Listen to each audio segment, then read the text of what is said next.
김한진 박사님이 또 짚어주실 것들 한번 살펴주시겠습니다. 염승환 이사와 함께 증시 개장 상황까지 살펴보는 3프로TV 오늘 아침 라이브, 잠시 전한 말씀 듣고 와서 바로 시작하겠습니다. 네. 사다 보니 종목만 수십 개. 도대체 어떻게 관리해? 방법은 간단해. 그중 좋은 종목만 골라 투자하는 거지. 에이, 그걸 누가 몰라? 알아도 못하니까 전문가가 필요한 거야. 글로벌 혁신 기업만 쏙쏙 골라 알아서 투자해주는 랩 어카운트. 아하! 전문가가 알아서 해주는 랩 어카운트? 미래에셋증권. 랩 계약별 수수료 발생되며 자세한 사항 홈페이지 참조. 투자 전 상품 설명서 등을 읽어보시고 원금 손실 발생 시 투자자에게 귀속됩니다. 정프로 뭐하니? 투자 정보 본다. 어디서? 뱅고피게에서 그거 다 무료니? 무료다. 정프로 뭐하니? 돈 번다. 어디서? 뱅고피게에서. 어? 탱고핏? 어떻게? 지금 탱고픽에서 돈 되는 이벤트를 많이 진행 중입니다. 더 늦기 전에 앱스토어에서 탱고픽을 검색하세요. 네, 이 광고가 듣기 민망하시다 빨리 가입해서 더 이상 광고할 필요 없게 좀 만들어주셨으면 좋겠습니다. 10%는 지금 탱고픽에서 광고업계 좀 화제래요. 새로운 광고 기법이 탄생했다. 와, 정말 듣는 사람 보는 사람 모두가 아주 손발이 오그라드는 탱고픽 광고 기법. 네, 여튼 기억에는 확실히 남습니다. 탱고픽. 자, 우리 기억에도 늘 확실히 남는 뉴스들을 전해주시는 권소래 팀장님 모시겠습니다. 어서 오십시오. 네, 안녕하세요. 3프로TV의 권소래 팀장입니다. 네, 어서 오세요. 반갑습니다. 네. 자, 우리 권 팀장님과 함께 오늘도 뉴스 3개 또 준비해 주셨죠? 네, 그 하나가 10월 9일이 창립기념일이에요. 10월 9일이에요. 네. 그리고 올해가 70주년. 그러니까. 올해 70주년이에요 또. 예. 원래 맨 처음에 한국 화약이 맞죠? 그렇죠. 한국 화약이 한화 줄임말이잖아요. 이제 한화가 한국 화약 줄임말이에요. 그렇게 이제 한화가 시작된 거죠. 한국 화장품인 줄 알았어요. 아니, 이게 저희 엄마가 예전에 이제 다니셨어요? 예? 다니셨어? 한화를 다녔다고 할 수 있긴 하긴 좀 그리고 한화 건물을 하여튼 약간 청소하고 이렇게 하셨는데 거기서 이제 창립기념일 요때쯤 하여튼 막 북측 대전에서도 했거든요. 네, 그거 할 때 이제 먹을 걸 많이 좀 갖고 오셨던 기억이 좀 납니다. 네, 그날 고마운 기업이네. 소년 프로에게 매우 고마웠던 하나 고맙습니다. 자, 그리고 첫 번째 뉴스가 그건 아니죠? 네, 첫 번째 뉴스는 좀 심각한 뉴스인데요. 네. 러시아가 우크라이나 지역 주요 거점에 대해서 수도인 키이우를 비롯해서 대규모 미사일 공습을 감행을 했습니다. 이게 그 전에 러시아 본토하고 크림반도를 잇는 크림 대교라고 있어요. 그러니까 그게 또, 여기에 이제 트럭이 지나가다가 폭발을 했는데 이게 러시아에서는 트럭 폭탄 공격설을 제기를 하고 있어요. 이게 아무래도 이제 크림반도라는 지역 자체가 이제 러시아가 좀 복속한 지역이잖아요. 그러다 보니까 여기를 이어주는 통로를 공격한 부분들이 이제 우크라이나가 이제 상징성을 가지고 공격을 했다. 여기에 우리나라 지역을 연결해줄 수 없다라는 것에 대한 그런 것을 좀 주장을 하고 있다고 이제 러시아 쪽에서 주장을 했던 거죠. 물론 BBC에서는 러시아가 지목한 트럭에서 폭발이 일어나지 않았다. 영상 분석을 통해서 그런 걸 좀 보여주고 있는데요. 지금 우크라이나 홈페이지에 가보면은 지금 제가 잠깐 홈페이지에 있는 거 좀 번역을 해서 돌려왔는데 젤렌스키 대통령이 굉장히 좀 미디어 관련한 릴리즈를 굉장히 좀 세련되게 하는 측면이 있잖아요. 워낙 그쪽 연예인 쪽이니까. 예, 그래서 지금 보여드리는 장면이 이제 러시아가 우크라이나 홈페이지에서 가지고 온 장면인데 이게 젤렌스키 대통령의 발표문입니다. 지금 띄워주실 수 있나요? 예, 보면은 지역을 하나하나 열거를 하고 있어요. 어느 지역, 어느 지역, 어느 지역, 어느 지역, 어느 지역에는 이제 에너지가 좀 끊겨 있고 어느 지역은 연결이 되고 몇 시 몇 분에 어디가 파괴되고 몇 시 몇 분에 어디가 파괴되고 그러니까 이런 얘기를 들으면은 사람 중에 아무래도 그 미사일 한 방 한 방에 대해서 굉장히 감정적으로 느끼게 되잖아요. 그러겠죠. 그러다 보니까 이번에 러시아의 미사일 공격으로 11명 이상이 숨지고 64명이 부상을 했다. 그러면서 이렇게 하나하나 좀 열거를 하고 있습니다. 그러다 보면 여기에 있는 그 국민들에 대한 그런 부분들, 한국 전투 의지를 고조시키는 부분도 있고, 그리고 이제 우방국에 대한 그런 메시지기도 하죠. 이렇게 네. 하나하나 열거를 한다는 게 전쟁이라는 것을, 이렇게 뭐 그런 얘기 있잖아요. 한 사람 한 사람의 죽음은 비극이지만 뭐 수만 명의 죽음은 통계다, 이런 얘기들이 좀 있잖아요. 근데 그런 식으로 묻히지 않게 하기 위한 어떤 그 수사로 보이는데, 이렇게 하나하나 열거를 해주니까 오히려 그 러시아의 공격이 좀 더 몸으로 다가오는 것 같은 느낌입니다. 이에 대해서 그 이번에 또 이제 이란산 무인 공격기가 동원됐다는 측면에서도 좀 관심을 좀 모으고 있는데요. 푸틴 대통령은 크림대교 폭발은 우크라이나 특수부대가 배후인 테러 행위다. 우리 영토에서 이런 일이 계속되면 러시아의 대응은 가혹할 것이라고 얘기를 했어요. 네. 그러면서 이번에 미사일 공격이 크림대교 폭발에 대한 보복이다 라는 것을 이제 공식적으로 밝히고 있는 상황이고요. 그러다 보니까 서방 국가들은 러시아 미사일 공습에 대해서 우크라이나 지원 의지를 다시 한번 강조를 하고 있습니다. 네. 조 바이든 대통령은 미스터 푸틴이 우크라이나 국민을 상대로 불법 전쟁의 잔인함을 다시 한번 보여주고 있다라는 모습을 하고 있고요. 푸틴과 러시아가 잔혹행위와 전쟁 범죄에 대해서 책임을 지게 하고 우크라이나가 조국과 자유를 지키는데 필요한 지원을 제공할 것이다 라고 강조를 했습니다. 마크롱 대통령 같은 경우에도 프랑스 대통령이죠. 러시아가 우크라이나 전역에 걸쳐 민간인을 대상으로 고의로 공격을 했다면서 이 부분이 좀 인상적이었는데, 이는 이번 전쟁 본질의 엄청난 변화다. 저는 이 메시지가 지금 러시아 전쟁의 어떤 키워드라고 좀 생각이 네. 들거든요. 지금 이제 우크라이나하고 러시아에는 그 전까지만 하더라도 군사작전이라고 그랬지 전쟁이라고 하진 않았어요. 네네. 그런데 지금 이제 어느 정도 후퇴를 하는 분위기에서 지금 복속한 지역에서 주민 투표를 진행을 하고, 그러면서 이걸 점점 전쟁화시키는 모습들을 좀 보이고 있거든요. 그러면서 지금 여기서 그냥 러시아가 점령한 땅을 지배하는 선에서 이 전쟁이 끝날 것인가, 아니면 지금보다 훨씬 더 잔인한 전쟁으로 넘어갈 것인가에 대한 변곡점이라는 생각이 좀 들어요. 네. 그래서 지금 우리 입장으로 얘기하기는 좀 불편하기는 한데, 이 상황에서 전쟁이 종결될 수도 있는 상황이라는 생각이 들기도 하거든요. 반대로 오히려 좀 더 참혹하고 잔인해지는 장기화될 수 있는 변곡점이 될 수 있다는 측면에서 이번 러시아 공습의 의미를 조금 더 부여하고 싶습니다. 그러니까 러시아 공습이 지금 현재 장기전으로 계속 이어지는 이 전쟁의 마지막 시작일 수도 있고, 시작일 수도 있고. 예. 아니면은 이제 러시아 우크라이나 전쟁이 종결되는 그 변곡점일 수도 있고. 종결되는 거는 어떤 의미로? 그러니까 이전까지의 어떤 양상을 보면은 네.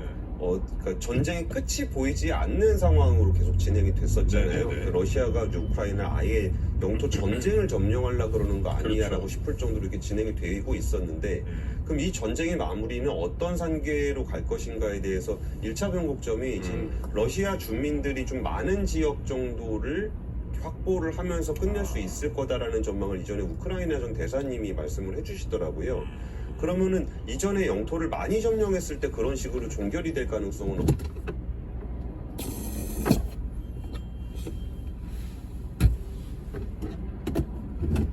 블루투스 동작. 블루투스 연결에 성공하였습니다.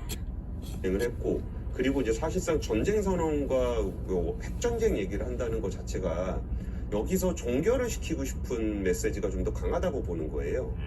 근데 이 전쟁을 종결시키기에는 우크라이나도 그걸 받아들이기는 좀 어렵죠. 자기 영토를 뺏기는 상황에서 종결이 되다 보니까. 그런데 그러면은 여기가 이제 장기화가 될 것이냐 아니면 종결이 될 것이냐에 대한 1차 변곡점 정도이기 때문에 오히려 좀 더 이렇게 좀 민간인 피해가 훨씬 더 많이 날 수도 있고, 아니면은 양측이 오히려 좀 협상 무대로 나설 수 있는 계기가 될 수도 있겠다라는 측면에서 좀 변곡점이라는 말씀을 좀 드리고 싶습니다. 어쨌든 크림대교 저 폭파 저거는 푸틴의 입장에서 굉장히 자존심 상하는 일일 거예요. 그렇죠. 왜냐하면 저기 크림반도를 병합한 다음에 굉장히 큰 이벤트를 했거든요. 그거 병합하자마자 한 5년, 3년, 5년에 걸쳐서 저거 다리가 2개인데 그걸 다 한 다음에 본인이 오렌지색 트럭 몰고 직접 잠바 입고 딱 나타나가지고 예. 완전히 그때 국민적인 영웅 됐었죠. 네네네. 그러니까 근데 이제 그건 이제 크림반도 그렇죠.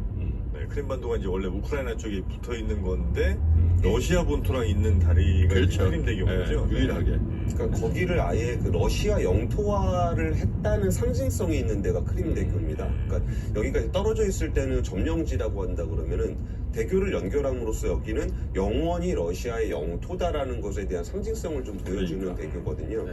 그러다 보니까 일단 그 우크라이나 쪽에서는 이거 그러니까 크림대교 폭발 사고에 대해서 인정하지는 않고 있어요. 여기를 우리가 공격한 게 아니다라고 좀 이렇게 인정하고 우리가 공격한 것이다라고 인정하고 있지는 않은데 어쨌든 그 영토를 러시아 영토로 줄 수 없다라는 상징성을 좀 보이고 있기 때문에 러시아도 굉장히 조금은 감정적으로 보이는 리액션이 좀 나오고 있거든요. 그러다 보니까 지금 그 서방 국가들에서도 이 민간인 피해들이 발생한다는 측면에서는 이제 전쟁 범죄로 몰아갈 수 있는 것들이 생겨요. 근데 만약에 이 부분에 대해서 이렇게 러시아 쪽에서 깔끔하게 정리가 안 되면은 푸틴은 이제 전범이 될 위험이 있거든요. 그러니까 지금이 굉장히 예민한 시기이기도 하고 어쩌면은 이렇게 좋게 마무리가 되면은 역사적으로 봤을 때 이때를 그 좀 평화로 넘어갔었던 그러니까 전쟁이 종결되는 그 변곡점으로 기억하면 네. 되지 않을까라는 추정입니다. 네. 자, 그리고 두 번째 뉴스 한번 볼까요? 아, 영국이 수습이 잘 안 돼요. 영국이 이제 금융 안정 조치를 추가로 좀 발표를 했는데, 그러니까 재무부가 10일 예산안과 중기 재정 전망을 이달 31일에 발표한다고 발표를 했어요. 네. 그러니까 이게 어떤 의미가 있냐면은 당초에 이게 그 재무부에서 감세안을 내면서 이제 영국 금융시장의 불안이 굉장히 커졌잖아요. 근데 그 부분이 감세를 냈을 때 과연 영국 정부가 이 재정을 감당할 수 있을 것인가에 대한 불안감이 커졌던 거잖아요. 이게 이제 중기 재정 전망을 발표한다라는 거는 자기네가 쓰기로 한 예산, 그러니까 받기로 한 세수, 그리고 우리가 줄이기로 했던 예산에 대한 중기 전망을 발표를 한다라는 거거든요. 그러니까 감세안을 내보냈던 것에 대해서 우리가 중기적으로 어떻게 수습할 것인지에 대한 계획을 발표를 하겠다라는 거예요. 그리고 이 시점이 굉장히 중요한데 이게 다음 달 3일에 11월 3일에 중앙은행이 금리를 결정을 하게 돼요. 네. 그런데 만약에 정부가 원래 계획대로 11월 23일에 중기재정 전망을 내놓게 되면은 정부의 재정 전망을 알 수 없는 상황에서 중앙은행이 금리 결정을 해야 되는 겁니다. 근데 이번에 뭘 발표한 거냐면은 원래 11월 23일이라 발표하기로 했던 것을 쭉 땡겨서 하겠다. 그러니까 이 전망의 재무부 일정을 조정을 하게 된 거죠. 그러면서 거기서는 분명히 나올 거는 우리 괜찮다. 재정 중기적으로 이렇게 할 거니까 괜찮다라는 것을 발표하기 위해서 이번에 그 영국 정부가 그 얘기를 하게 된 건데요. 네. 근데 이번에 그 조치가 그 영향을 좀 어떻게 됐었는지를 한번 지금 영국의 10년 채권 수익률을 차트로 가지고 왔거든요. 네. 이렇게 한번 이때 완전히 금리가 툭 튀어 올랐었잖아요. 이게 감세안 내면서 이렇게 튀어 올랐던 거를 긴급 안정 조치를 취함으로써 이렇게 내려온 거예요. 다시 그런데 튀는데. 이게 그 시장에서 정부가 직접 개입해가지고 샥을 주면은 일시적으로 이렇게 내려보낼 수 있지만 다시 반등을 한단 말이죠. 그러니까 금융 불안이라는 거는 한번 발생을 하게 되면은 이거를 잠깐 수습하고 취소를 한다고 해서 원래대로 좀 안정화되진 않아요. 그러다 보니까 지금 BOE 같은 경우에 이번 주에 긴급 채권 매입을 종료를 하거든요. 한 102조 원 규모로 샀는데 14일 날 종료를 하는 겁니다. 이거를 단기적으로 굉장히 센 조치를 내놓고서 지속할 수는 없는 거잖아요. 그리고서 매입 한도를 50억 파운드에서 100파운드로 그러니까 종료는 하지만 종료하기 전까지는 우리가 하루에 2배씩 살게 라는 조치를 하고 있고 또 다음 달 10일까지 새로운 단기 자금 지원 프로그램을 운영한다라고 발표를 했어요. 그러니까 이게 결국은 감세안, 약간의 포퓰리즘적인 성격이 있었던 감세안을 발표를 하고 뭔가 상징성이 좀 있었죠. 나는 대처가 될 거다, 대처 총리가 될 거다라는 거를 보여주게 발표를 했다가 채권금리 날아가고 채권금리 날아가니까 연기금에서 이제 로스컷 발생하고 로스컷 발생하니까 긴급 채권 매입 들어가고 그다음에 계속 이게 스케줄이 꼬이게 되는 거예요. 한번 불안을 발생하고 나서. 그리고서 지금 여기에 JP모건의 제이미 다이먼의 발언이 지금 미국 시장을 굉장히 좀 크게 하락을 시킨 측면이 있었는데 뜬금없이. 예, 근데 제이미 다이먼이 했던 얘기가 오늘 제가 왜 러시아 얘기하고 영국 얘기를 갖고 왔냐면은 제이미 다이먼이 불안하다고 얘기한 부분이 뭐냐면 천정부지로 치솟고 있는 인플레이션, 예상보다 높은 금리 인상, 알려지지 않은 긴축 효과, 러시아 우크라이나 침공 4가지를 꼽았거든요. 근데 그 중에 러시아 우크라이나 침공 관련해 설명을 드렸었던 거고, 알려지지 않은 긴축 효과라는 게 미국이 긴축을 하면서 여기서 발생했던 강달러의 영향을 영국에서 받은 거잖아요. 이거를 메이크업하겠다고 나왔던 그 금융 안정을 위한 조치가 알려지지 않은 긴축 효과 중에 하나인 거예요. 네. 그리고 금융의 불안이 발생하면은 인플레이션이 많이 올라올 때 이거를 금리로 대응하기가 어려워져요. 그러니까 이전에 물가 잡는 것만 해도 굉장히 어려운 과제였는데, 물가 잡으려고 금리를 막 올리다 보니까 저쪽 어딘가에서 금융 불안이 발생하게 되는 거고, 금융 불안이 발생하게 되면 금리를 공격적으로 올릴 수 없는 상황이 되고, 금리를 공격적으로 올리지 못하는 상황이 됐을 때 물가를 못 잡으면, 그러면 물가는 물가대로 올라가고 금융은 금융대로 안 줘가고 경기 침체는 경기 침체대로 발생하는 스택으로 갈 수 있는 상황을 제이미 다이먼이 얘기를 하고 있는 거예요. 네. 그러면서 했던 얘기가 지금은 미국 경기가 안 좋은 게 아니다. 지금 미국 경기 좋다. 우리가 지금 걱정해야 되는 거는 내년 이후에 올 침체에 대해서 고민을 해야 된다. 라는 얘기를 하면서 현재 수준보다 S&P 500에 대해서 20% 더 떨어질 수 있다. 라는 얘기를 하게 된 겁니다. 근데 제이미 다이먼이 사실 뭐 미국 월가에 가장 영향력 있는 금융인인 거는 사실인데 네. 그분이 뭐 애널리스트가 이코노미스트 아니거든. 맞아요. 그러니까 우리로 치면은 누구 정도, 그러니까 무슨 금융지주 회장 같은 분이잖아요. 증권사 사장님이죠. 아니지, 왜 JP 모가는 상업은행도 있으니까. 아, 예. 네?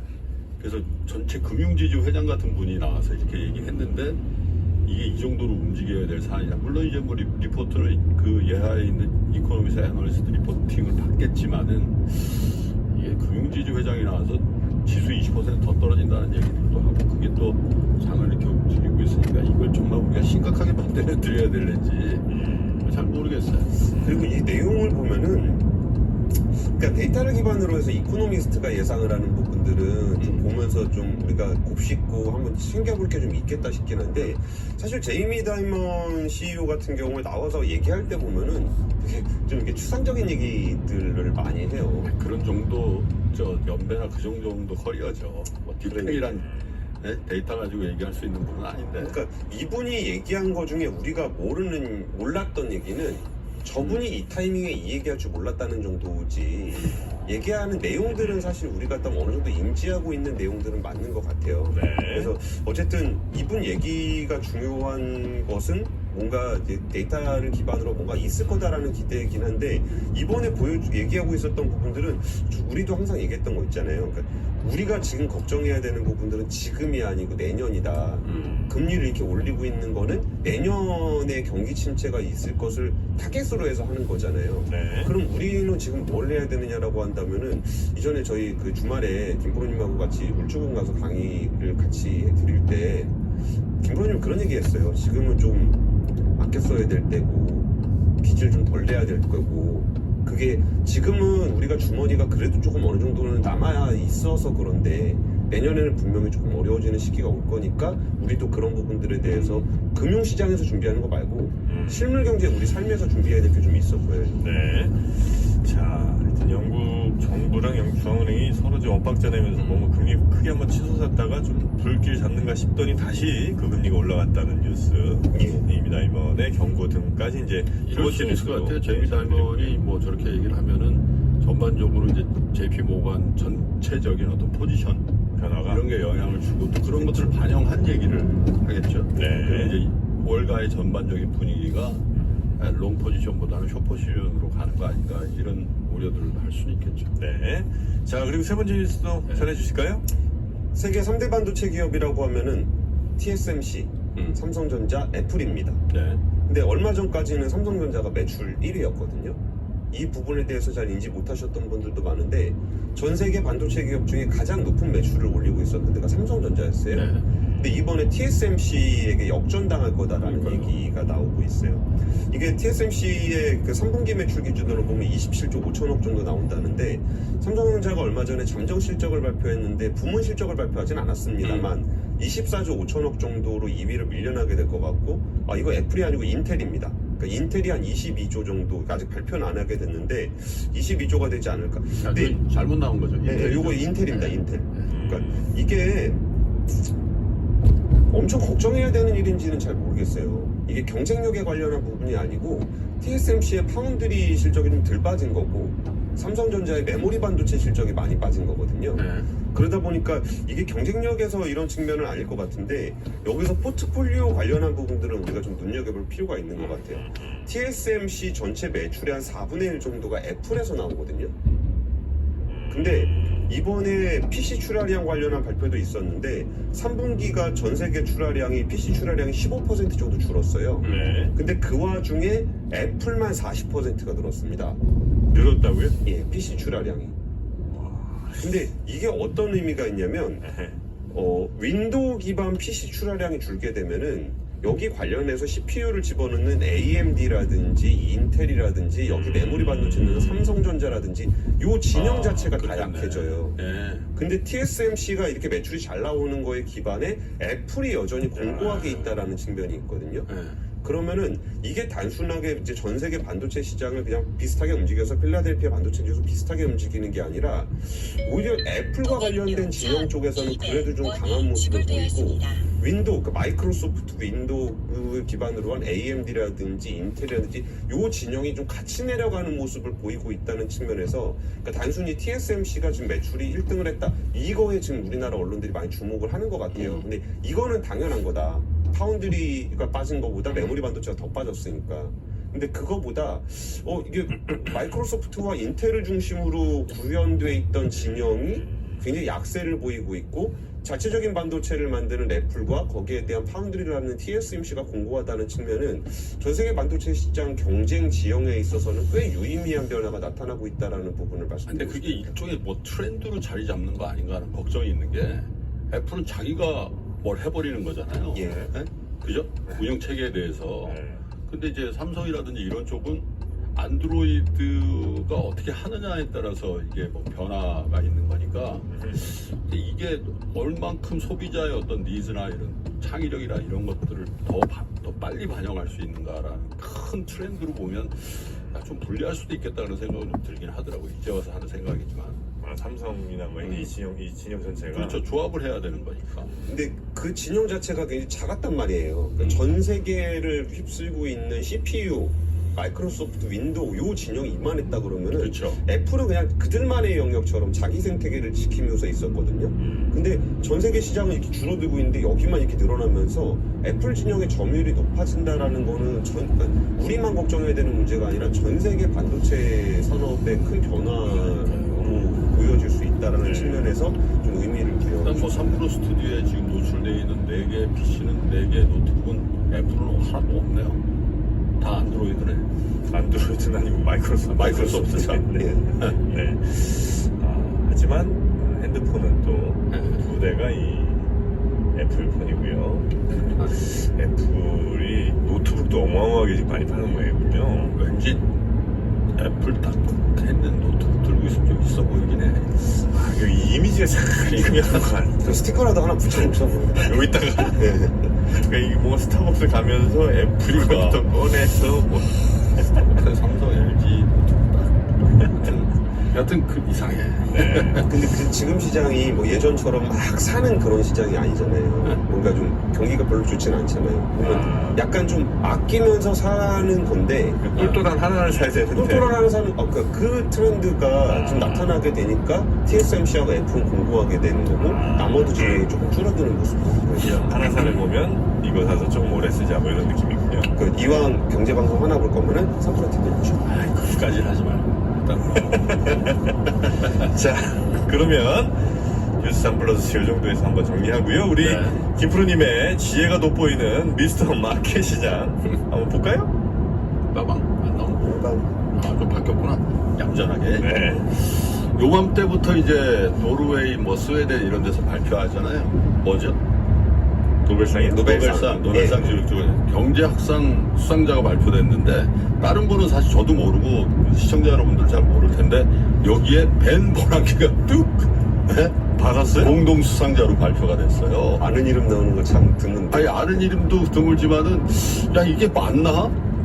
어떻게 가만 생각해보면 지금 제롬 파월이 누가 싸놓은이란 표현은 그렇고 누가 해놓은 건 지금 청소하고 싸주신? 이렇게 지금 고생하고 있는데 아니 사실 뭐 벤 버난키의 어떤 업적에 대해서 지금 뭐 그때 금융위기를 잘했다 이런 거보다는 80년대부터 이분이 연구한 게 뭐냐면 뱅크런에 대해서 연구를 한 거예요. 그러니까 이제 예를 들면 공항 때 보면은 공항의 결과물로 뱅크런이 나왔다 이렇게 생각했다는 거지.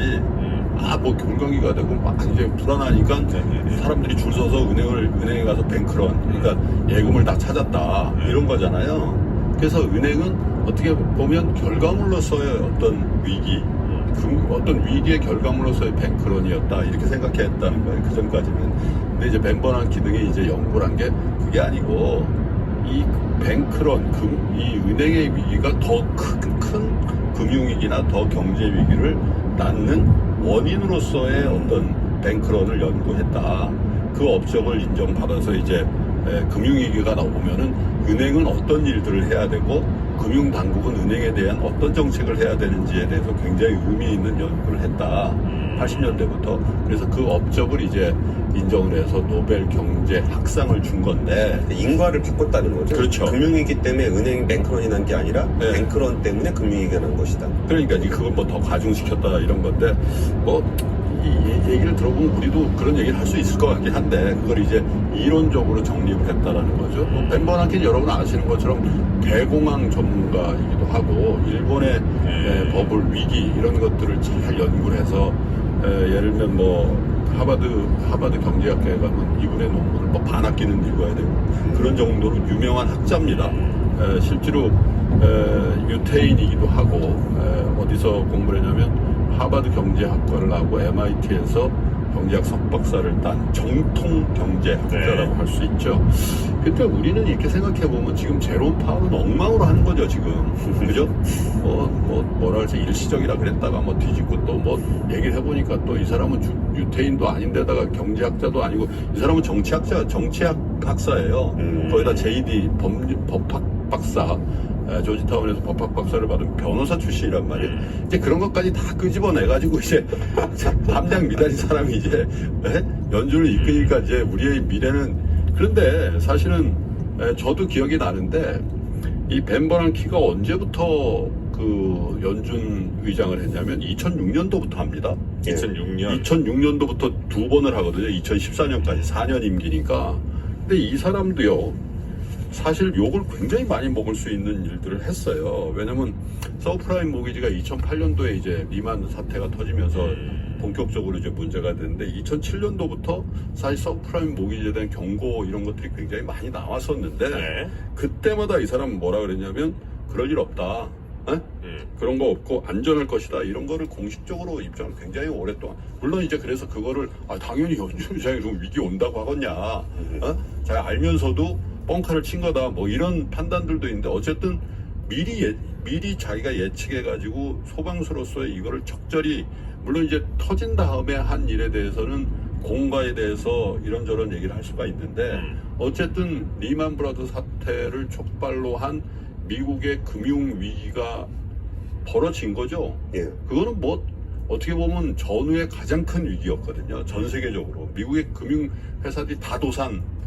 예를 들면 뭐 우리가 흔히 얘기하는 뭐 고만삭스니 모간 스탠리 다 도산인데 고만삭스 실제로 가가지고 워런 버핏한테 좀 도와달라고 해가지고 구제금융 받고 그런 거 아니에요? 네? 그리고 GM 포드 뭐 이런 거 다 도산이라고 구제금융 안 줬으면은 그러니까 사실 그런 것들을 자기 재임 기간에 만들어낸 사람이에요. 예. 그리고 2014년입니까?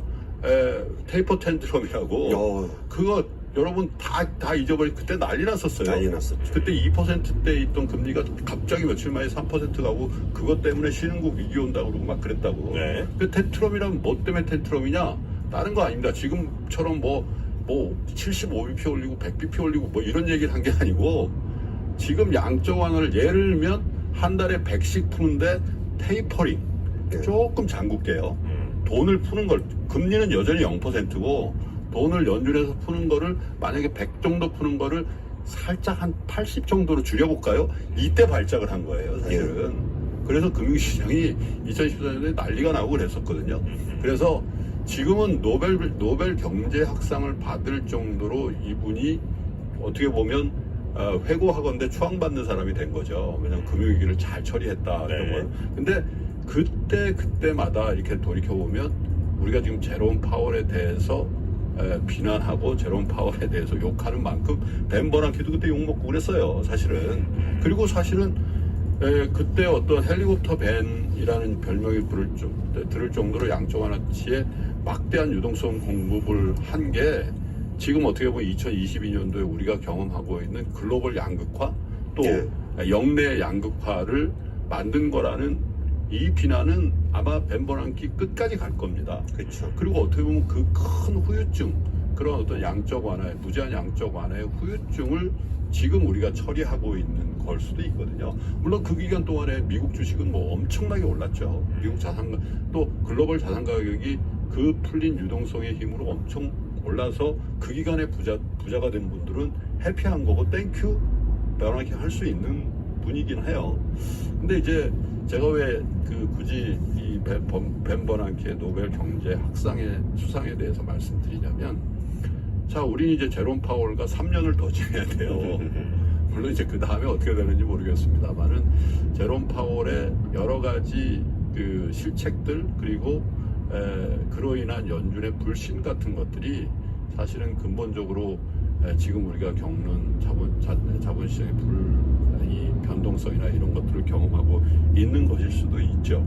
그런데 길게 봐서 연준은 기본적으로 집단 지도 체제, 어떻게 보면 굉장히 세련된 사람들의 집합체로서의 의사결정 과정을 지금까지 해왔고, 그런 것들이 사실 미국을 전 세계 어떤 그 지도국으로 그리고 연준을 전 세계 중앙은행으로서 역할을 하게 했는데 지금 굉장히 그게 손상받은 거거든요. 그래서 연준이 무슨 정책을 하면 지금도 사실 미국 내에서 유력한 경제학자라든지 시장 참가자들이 이 벤 버난키가 이거 완전 냉탕 온탕인데 지금은 긴축이 너무 센데 라고 굉장히 큰 반론들이 나오잖아요. 이제 그런 부분에 대해서 이 지도력, 그러니까 제롬 파월의 지도력에 대해서 우리가 계속 의심하는 일들이 있을 거예요. 그래서 그 부분이 실물 경제 회복이라든지 금융시장의 안정 시점까지 우리는 계속 연준의 어떤 리더십에 대한 회고를 할 텐데, 다행스럽게 벤 버난키 때를 돌이켜보면 그거 리더십에 대해서 전쟁 중인 그 리더십에 대해서 우리가 흔들 수 없었기 때문에 사실 너무 큰 위기였기 때문에 벤 버난키의 리더십에 대해서 본질적인 회의를 안 했을 수도 있다는 생각도 들거든요. 그래서 제가 생각할 때는 뭐 학문적으로 제가 평가할 일은 아니죠. 벤 버난키의 노벨상 수상을 경제학자도 아닌 제가 뭐 잘했다 못했다 할 수는 없는데 다 얘기하신 것 같은데. 그런가요? 좀 생뚱맞다. 지금 상황에서 우리는 이렇게 벤 버난키 연간에 있었던 일들에 대해서 공과가가 있습니다만 그 과의 일부분을 우리가 처리하고 있고 그 부분에 대한 후유증을 이렇게 앓고 있는데 노벨상 위원회에서는 벤 버난키를 위대한 학자로 업적을 해서 상을 주고 있는 이 국면이 조금 아이러니하다라는 생각이 들고, 제롬 파월 의장이 사실 용보를 많이 했음에도 불구하고 그분도 좀 안 됐다라는 생각도 좀 들어갑니다. 이 뉴스를 보면서 본인은 어떤 생각을 했을까? 연준 의자에 딱 월실전을에 벤 버난키 노벨 경제학상 받았네. 본인은 얼마나 초라한 그런 마음일까, 그런 생각이 들어서 오늘만큼은 우리가 또 필요하잖아요. 제롬 파월 힘내라고 좀 힘내십시오. 우리 잘하셔야 됩니다. 힘을 내요 슈퍼파워. 맨날 욕만 해가지고. 근데 저는 저것도 좀 인상적이었어요. 노벨 경제학상도 학문적인 것만 평가를 하는 건 아니지 않은가라는 생각이 좀 드는데, 이게 작년에는 최저임금과 일자리 관련한 노벨 경제학상 받았거든요. 최저임금과 고용. 근데 작년 상황 생각해보면 코로나19 때문에 사회적 약자들 되게 힘들고 막 그랬던 때잖아요. 그리고 올해는 금융위기, 은행의 위기를 다룬 사람들이 경제학상을 받았다라는 측면에서 그 시대적 어떤 화두로서 지금 경제학계에서 이제 금융위기라는 것을 눈여겨보는 게 아닐까 하는 생각도 좀 들었습니다. 네. 자, 우리 뉴스 3플러스 함께 해주신 3프로TV 권순우 취재팀장님 오늘도 고생 많으셨고요. 내일도 잘 부탁드립니다. 예, 감사합니다. 감사합니다. 제가 이제 영국 총리에 대해서 불편한 표현을 했는데요. 이분이 지금 무슨 짓을 했는지 잘 모르고 계시는 것 같아요. 지금도 최근에 수많은 신용평가사들이 영국의 신용등급 전망을 내리거나 아니면 신용등급을 지금 내리고 있죠. 지금 글로벌 시장에서 제일 블랙스완 일을 어디서 보고 있냐면 채권 시장, 그 중에서도 연금에서 찾고 있습니다. 그렇죠. 이게 무슨 얘기냐? 네. 영국에도 국민연금이 있고 그 자산에서 제일 많은 게 채권이죠. 이 채권이 제일 많다 보니까 채권 시장이 크게 훼손이 되면 이 마진콜을 당하면서 채권 가격은 떨어지고 채권 수익률, 금리는 오르거든요. 예, 이게 영국 시장에서 벌어졌던 일이라고 보시면 될 것 같아요. 그래서 이런 정책적 실수 하나가 잘못하면 퇴직연금 시장을 송두리째 안 좋은 쪽으로 몰아넣을 수 있을 가능성이 있는 겁니다. 그런데 자꾸 실수를 해나가니 문제가 되고 있는 거고 아직도 이 영국 정부는 정신을 못 차리고 있습니다.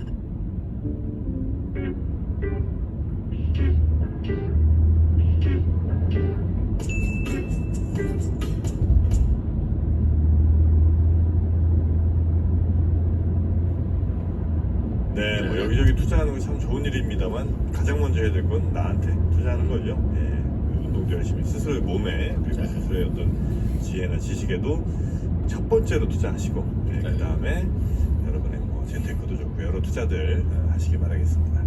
자, 그러면 우리 3프로의 최대한 정말 좋은 투자이시죠, 우리 박병창 부장님. 어서 오십시오. 어서 오세요. 네. 좀 최고의 쉬셨나봐요. 얼굴이 많이 있죠. 그렇습니다. 회복되셨네요. 마음 불편했습니다. 주말 사이에. 네. 자, 뭐 그러면 시장 좀 정리해 볼까요? 네. 네, 여러분들도 좀 불편하셨을 것 같은데요. 일단 있는 사실을 제가 말씀드리도록 하겠습니다. 지난주 한 주간 미국 시장을 보면은 상승했습니다. 그것은 10월 첫 주 들어서 주 초에 5% 이상 급반등을 했기 때문에 그랬죠. 네. 근데 지난주 금요일 날 나스닥이 3.8% 하락했고요. 다우가 2.1%, S&P 500이 2.8% 하락했습니다. 하락의 이유는 9월에 실업률이 발표가 됐는데 3.5%로 발표가 됐습니다. 네. 컨센서스가 3.7%였고요. 8월이 3.7%였습니다. 그러니까 고용이 이제 좋았다라는 얘기죠. 이것으로 인해서 연준의 긴축이 더 강화될 것이다. 네. 이런 얘기들이 나오면서 국제 수익률이 다시 올라가기 시작을 했고요. 그러면서 성장주 위주로 급락을 했습니다. 거기 더불어서 지난주 금요일날 이 말씀을 드린 것 같은데 AMD가 3분기 매출에 대해서 하향의 실적 발표를 한 게 아니고 보도자료가 있었습니다. CEO에. 이것으로 인해서 금요일날 AMD가 마이너스 13% 하락 급락을 했습니다. TSMC, 엔비디아 등 거의 뭐 7%, 8%씩 폭락을 했습니다. 그래서 그날 필라델피아 반도체 지수가 6.6% 하락했습니다. 그러면서 전반적으로 시장을 끌어내렸습니다. 그래서 보시면 나스닥이 3.8%를 하락을 했고 반면에 다우나 S&P 500은 2%대 하락을 했습니다. 그리고 오늘 새벽에 끝난 미국 시장에서는 아침에 플러스권이 있었습니다. 반등 시도를 좀 했어요. 그러다가 밀렸다가 또 다시 반등 시도를 했는데 또 밀렸어요. 막판에 제이미 다이먼 언급이 있으면서 그 정도 영향이 있는지 아까 3% 뉴스하면서 말씀 주셨지만 그냥 곧바로 그냥 분봉을 보면은 음봉이 이제 크게 나왔어요. 그러면서 다시 되밀렸습니다. 그래서 마지막에 다시 되밀리면서 나스닥이 1% 하락했고 다우 0.3% 하락, 네. S&P 500이 0.75% 하락했는데요. 예. 보시면 플러스권에 있다가 마지막에 밀렸기 때문에 다우가 0.3% 하락을 했거든요. 네, 이런 것들을 보면은 마지막에 하락을 나스닥에서 또 주로 하락을 했는데 반도체 중심으로 하락을 좀 했습니다. 그래서 전반적으로는 지난 이틀 동안 우리 시장이 열리지 않고 영향을 받을 수밖에 없는 네. 그래서 이틀 동안 시장에 나스닥과 그리고 반도체 관련 종목들이 급락을 하면서 시장이 하락을 해서 우리 시장이 이제 오늘 열리는데 그 사이에 나스닥이 4.8% 하락을 한 거예요. 그러다 보니까 이제 이틀 걱정스럽고 동안. 불편하게 이제 시장을 이제 맞이하고 있습니다. 네. 우리 시장은 지금 나스닥이 급락을 했고 그리고 반도체가 급락을 했다 말씀드렸잖아요. 네. 근데 지난주에 우리 시장은 반도체가 제일 좋았어요. 반도체 주간이었죠. 네, 반도체 주간이었어요. 아이러니하게 그냥 지난주에 좀 여기서 사야 되는 거 아니냐, 이제 반등하냐, 뭐 이런 얘기들이 오가고 있는 중에 미국의 반도체들이 급락을 하면서 뭐 참모를 확견되는 네. 그런 상황입니다. 지난주에 우리 시장이 금요일 날 것은 이제 반영이 안 됐기 때문에 코스피는 3.5% 하락 상승을 했고 코스닥 3.8% 상승해서 2232포인트 코스피 지수인데요. 지난주에는 외국인들이 6,400억 정도의 순매수를 해줬습니다. 그러면서 전반적으로 반도체 관련주 그리고 지수 관련 대형주가 상승을 했어요. 그리고 반도체 주요 기업들의 감산 소식 요 얘기가 나오면서 우리나라들의 여러 보고서들이 향후 기대감에 의한 보고서들이 나오면서 반도체 섹터들이 급반등을 했습니다. 삼성전자가 5% 이상 반등을 했고요. 그 외에 뭐 부품 장비주들이 단일로 이제 급등하는 그런 모습을 좀 나타냈습니다. 그런데 이제 우리가 이틀 동안 미국이 이제 반도체 종목 위주로 급락을 했기 때문에 좀 참고를 끼어서 그런 상황입니다. 전반적으로는 9월 말에 직전 저점 붕괴 후에 급락을 했죠. 그리고 나서 쇼커버가 일어나면서 이런 현상이 나타났다. 그렇게 정도 이해가 되고 있습니다. 네. 이번 주에 뉴스가 정말 많습니다. 그리고 하나하나가 의미가 좀 있는 뉴스들이 굉장히 많은데요. OECD 경기선행지수 IMF 연례총회가 지금 열리고 있는데 아마 내일 정도에 2023년 경제 성장률을 발표할 것 같은데 하향한다라고 예고가 지금 되어 있는 상황인데 가장 중요하게 보일 포인트만 말씀을 하나하나 짚어드릴게요. 미국의 성장률입니다. 미국의 성장률이 지난번에 OECD에서 내년도 0.5% 성장률로 발표를 했거든요. 이거 0.5%에서 낮아지면 어디로 갑니까? 제로로 가는 거거든요. 그래서 내년도의 경기 침체, 역성장 이 얘기들이 나올 가능성이 있어 보입니다. 그래서 여기서 내년도의 경제 성장률, 특히 미국의 성장률을 어떻게 보느냐 이게 시장에 상당히 관심을 많이 갖고 있는 거고요.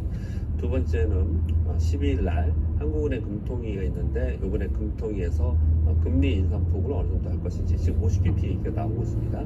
그래서 50bp 금리 인상에 대해서는 시장에서 지금 반영을 상당히 하고 있어서 우리 시장에는 영향을 주지 않을 것이다 이런 내용들은 좀 있지만 인상폭에 대해서 관심을 많다 시장에서 그게 관전 포인트고요. 세 번째는 13일날 우리나라 옵션 만기일이 있는데 미국의 그 CPI 발표가 있습니다. 요게 지난번에 8.3%였죠.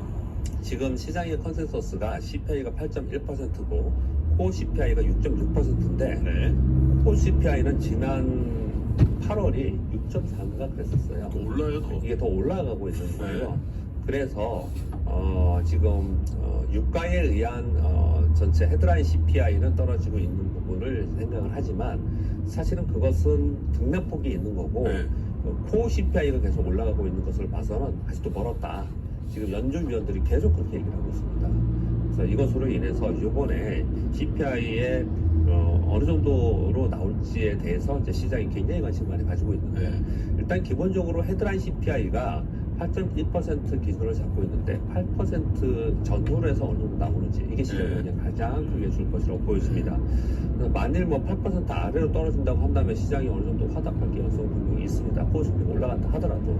그런데 지금 예상은 8.1% 생각을 하고 있고 코어 CPI는 올라갈 거로 생각하기 때문에 헤드라인 CPI가 급격하게 떨어지지 않는 한 코어 CPI를 봐라. 이게 지금 올라가고 있는 거 보면은 여전히 지금 전반적인 물가를 잡기에는 아직 멀었다. 이렇게 얘기를 지금 하고 있는 그런 상황입니다. 그래서 이번에 9월 CPI가 8% 기준으로 어느 정도로 나오는지가 이제 관전 포인트다. 이렇게 보시면 될 것 같아요. 다음 달은 이대로 가면은 또 CPI 발표할 때 또 기름값 또 올랐다는 얘기 나오는데 기름값이 지금 올라가고 있습니다. 다시 올라갔습니다. 그리고 뭐 또 근무가도 다시 올라가고 있습니다. 그래서 여러 가지가 주말 내내 나오는 뉴스는 정말 좋지 않은 뉴스가 거의 대부분 다 있었습니다.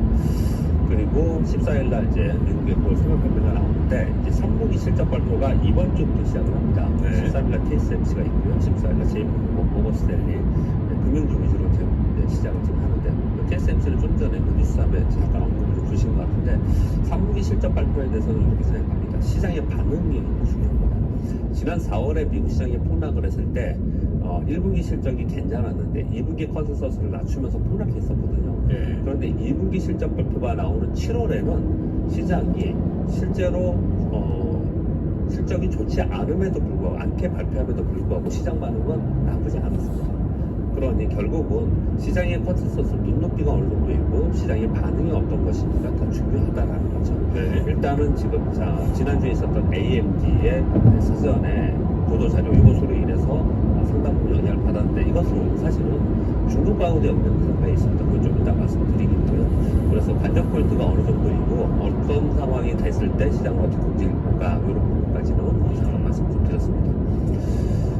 지난 금요일날 고용지표 발표 후에 급락을 했는데 그 부분에 대해서 여러 가지 자료들이 많이 나오고 있는데요. 일자리 수가 감소되고 있습니다. 그 숫자를 보면요. 그리고 평균 시급도 상승률이 감소가 되고 있습니다. 이런 거 보면은 연준이 계속 걱정하고 있는 것은 어느 정도 안정이 되고 있다고 보여지거든요. 그런데 지표 자체는 3.5%로 나왔어요. 왜 그런가? 구직 참여율이 감소가 많이 됐습니다. 구직 참여율이. 그러니까 당연히 실업률은 더 떨어지고 있는 그런 상황인 거거든요. 그런데 시장에서는 이런 거 상관 안 한다는 거예요. 그래서 어떻게 보면 이해하시면 될 것 같으면 시장은 연준이 긴축에 대한 스탠스 변화까지는 계속해서 그냥 아래로 악재로 반영하고자 하는 심리가 확연하게 지금 작용을 하고 있다.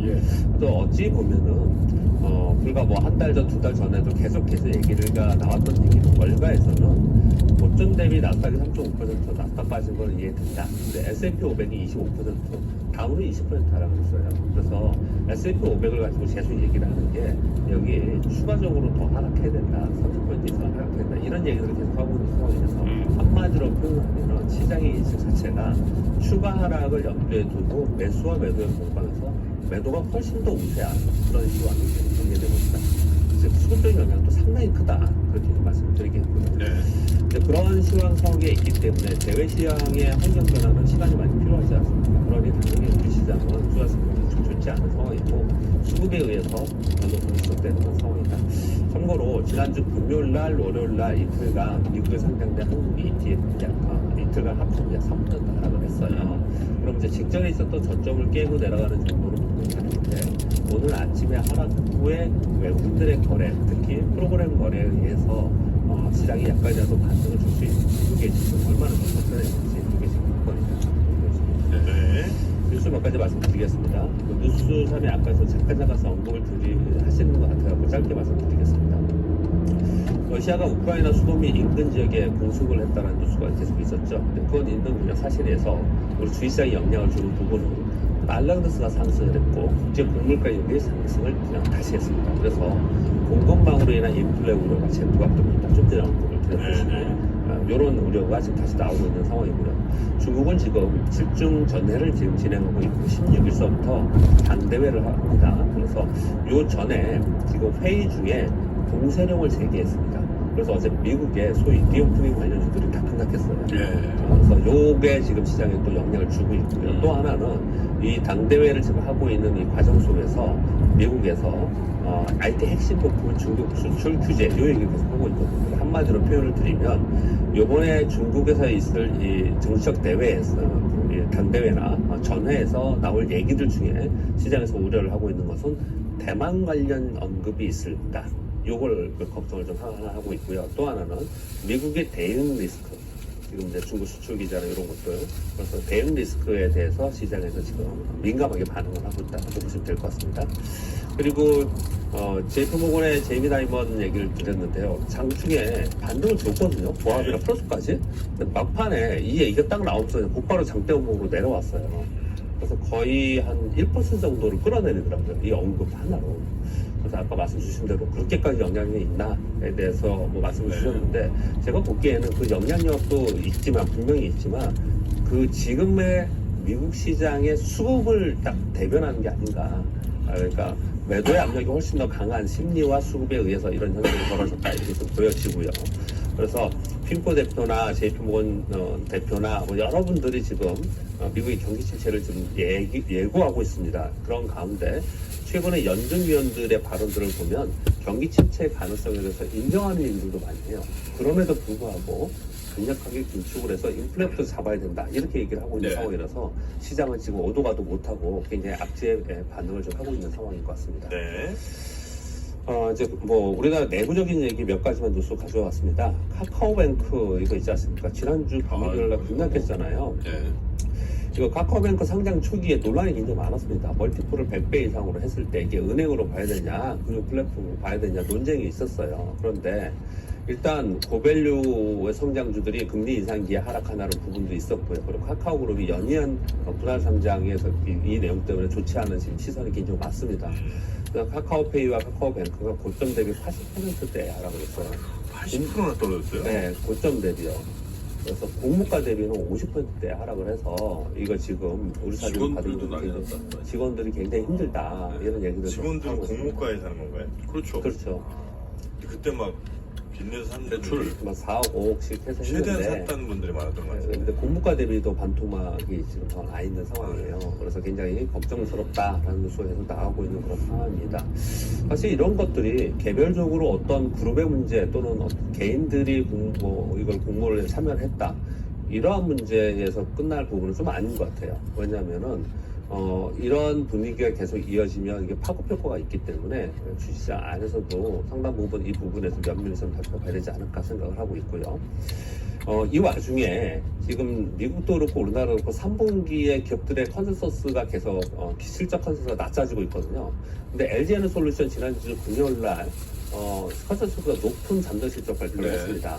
근데 이 삼성 SDI도 그렇거든요. 그리고 왜 그런가 했더니 원통형 배터리 수주로 실적이 굉장히 좋았어요. 원통형 배터리 실적이 굉장히 좋습니다. 그래서 원통형 배터리 쪽에 있는 쪽은 상대적으로 실적이 좋더라. 이런 뉴스가 좀 있었고요. 거기에 관련돼가지고 이쪽에 LG엔솔이나 삼성 SDI나 포스코 케미칼 등의 증설로 인해서 그 후반 기업에 있는 에코프로비엠, 포스코 케미칼, 만도, SL, SK 실트론 이런 쪽은 고용도 증가하고 실적이 증가하더라. 이런 얘기가 있었고요. 그리고 최근 들어서 상대적으로 제일 강한 쪽 중에 한 군데를 꼽으라면 로봇 관련주이고 로봇 관련주 중에서도 감속기입니다. 감속기가 가장 큰데 여기에 감속기는 뭐예요? 그러니까 로봇이 움직이는 것을 제어하는 겁니다. 동작을 제어하는 오토 감속기인데요. 그게 좀 유명하다는 그렇죠. 예, 핵심이에요. 네, 핵심이에요. 로봇 예, 예. 감독이가 그래서 SB테크라는 기업이 조그만 주식이에요. 그런데 청약이 있었는데요. 경쟁률이 1657대 1로 물론 조그만 주식이긴 해요. 그러니까 시총이 737억인데 청약증거금이 4.6조가 됐다고 합니다. 그러니까 이 기업을 설명드리려고 하는 게 아니고 이쪽 섹터에서는 여전히 우리 그 성일 하이텍에서 폐배터리에 때 흥행했잖아요. 그렇죠. 그렇듯이 그 섹터별로는 또 다른 차별화가 나타나고 있다. 되는 이렇게 데는 좀 돈이 몰리는군요, 예, 보니까. 그렇게 좀 보여지고 있습니다. 전반적으로 지난주에 조금 분위기 좀 몰아가다가 그리고 미국 시장이 이틀 동안 특히 기술주 위주로 급락을 하는 바람에 우리 시장의 기술주들이 오늘도 맞을 수밖에 없는 상황이고 지금 상황에서는 얼마나 잘 버티느냐 그래서 이걸 잘 버텨나가는 과정 속에서 이번 주 후반에 있는 CPI가 어떻게 나올까 여기에 지금 시장이 전부 다 민감하게 생각을 하고 있습니다. 그래요. 네. 자, 우리 박병창 부장님과 함께 오늘 시장에서 좀 신경 써봐야 될 만한 그리고 최근의 움직임들까지 좀 정리를 한번 좀 해봤습니다. 내일 아침도 잘 부탁드리겠고요. 네. 네, 오늘 고생 많이 했습니다. 고맙습니다. 감사합니다. 네, 김한진 박사님 모시러 가겠습니다. 아세요 이 소리? 닭고기는 많이 커 맞죠? 나도 아는데 닭고기는 많이 커. 닭고기는 많이 커 많이 커 대한민국 최초의 닭고기 브랜드 마니커 이제 마니커 닭고기 먹고 많이 크세요.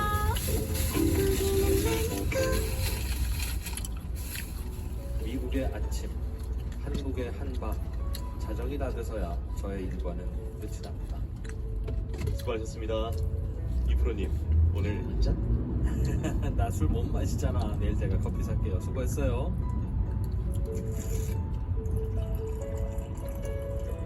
잠들기 직전 디카페인 커피 한 잔의 향기가 고단했던 하루를 포근히 덮어줍니다. 오늘도 저는 온조 커피를 마십니다. 상크로와 함께하는 운조 커피. 여러분의 하루와 언제나 함께합니다. 원두, 드립백, 더치커피. 다양한 선물 세트까지. 검색창에서 운조 커피를 검색하세요. 네, 향기로운 온조커피 아침을 함께 시작하는 우리 이프로님의 감미로운 목소리까지 좋습니다. 이분도 아마 온조커피로 하루를 시작하시는 것 같은데요. 바로 모셔보도록 하겠습니다. 3프로TV 이코노미스트 우리 김한진 박사님 어서 오십시오. 어서 오세요. 안녕하세요. 네, 온조커피 좋아하시죠? 아이 물론 어떤 점이 이렇게 좋던가요? 네, 향기가 좋더만. 향기가 좋더만요. 네. 향기로 가겠습니다. 광고는 우리끼리만 소화합시다. 그럴까요? 네? 국산이까지. 네, 알겠습니다. 자, 그걸 좀 해주세요 한 번씩 부탁드리겠습니다. 김한진 박사님과 함께 오늘은 어떤 이야기로, 뭐 금리 이야기로 좀 시작을 할까요? 네, 시장이 좀 중대한 국면에 있는 것 같습니다. 중대한 국면입니까? 네, 좀 많은 사람들이 혼돈에 빠져 있죠 지금 시장에. 네. 지금 뭐 결론부터 말씀드리면 지금 10월 이제 중하순이지 않습니까? 네. 연말로 가고 있는데 10월 하순에서 11월 혹은 12월 중순까지가 증시가 가장 그 위험한 계곡에 네. 부실한 다리를 건너는 그 시기가 아닌가. 그러니까 이제 자칫 잘못하면 이제 다리가 부러지면 협곡 아래로 떨어질 수도 있고 또 뭐 잘 건널 수도 있고 하지만 이제 불안불안한 이제 그런 상황, 이제 이런 상황에 지금 직면해 있는 것 같고요. 그 협곡이라 하면 뭐 사실 다 알려져 있는 내용이거든요. 네. 일단은 물가죠. 그러니까 당장 이번 주 13일 날 미국 9월 소비자 물가가 나오는데 몇 주 전 출연했을 때 클리브랜드 인플레이션 다우 캐스팅을 말씀드리면서 좀 거기가 정확도가 높더라고요. 제가 좀 지켜보니까 이번에 근원 물가를 6.64 보고 있잖아요. 6.3에서 오히려 올라갈 거다라고 보는 거고 전월 대비로도 0.6. 지금 시장 컨센서스는 어쨌든 헤드라인은 조금 떨어지고 근원은 살짝 올라가는 건데 좀 연준이 중시하는 헤드라인 물가가 어쨌든 올라가는 쪽에 지금 근원 물가. 네, 근원 물가는 좀 올라가는 쪽으로 지금 사람들이 보고 있는데 클리브랜드 연준은 조금 더 올라가는 걸로 안 떨어지는 걸로 보고 있는 거고 두 번째는 어닝이죠. 지금 이제 당장 이번 주부터 어닝 시즌이 시작되는데 뭐 3분기 어닝보다는 4분기 가이던스 그리고 내년 전체에 대한 조망. 지금 월가에서는 지금 S&P 500의 EPS 500개 기업의 주당 순이익을 좀 컨센서스상으로는 한 $240로 보고 있는데 $200 정도까지는 떨어질 수 있다. 저는 뭐 정확하게 추정을 할 수 있는 능력은 없지만 거시적으로 봤을 때는 $200 정도까지 떨어질 수 있어요. 그러면 S&P 500이 3,500~600을 버티기가 좀 어렵거든요. PR이 지금 조금 떨어진다고 가정했을 때는 고점 대비 4,800 고점 대비 35% 떨어지는 뭐 몇 번 말씀드렸습니다만 한 3,200선까지도 보인다라는 거죠. 그러니까 어닝 하락을 훼손을 미리 이렇게 좀 반영하는 그런 거를